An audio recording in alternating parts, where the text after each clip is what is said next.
Hello everyone! In this video, I'm going to show you how to clear cache, cookies, and browsing history in Mozilla Firefox.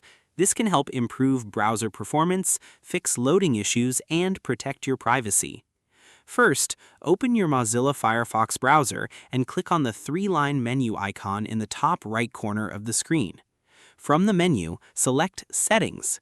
Once the Settings page opens, click on Privacy and Security from the left side menu. Scroll down until you find the Cookies and Site Data section. Here, click on the Clear Data button. A small window will appear with options to clear cookies and cached web content. Check the boxes for the items you want to remove, then click Clear to delete them from your browser. Next, if you want to clear your browsing history, continue scrolling down until you find the History section. Click on the Clear History button. A new window will appear where you can choose the time range you want to clear, such as the last hour, today, or everything. After selecting the time range, choose the browsing data you want to remove, including browsing history, download history, cookies, cache, and active logins.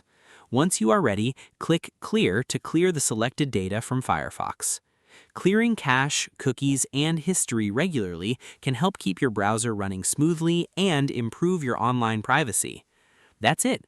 Now you know how to clear cache, cookies, and browsing history in Mozilla Firefox. If you found this tutorial helpful, don't forget to like, share, and subscribe for more useful tech tutorials.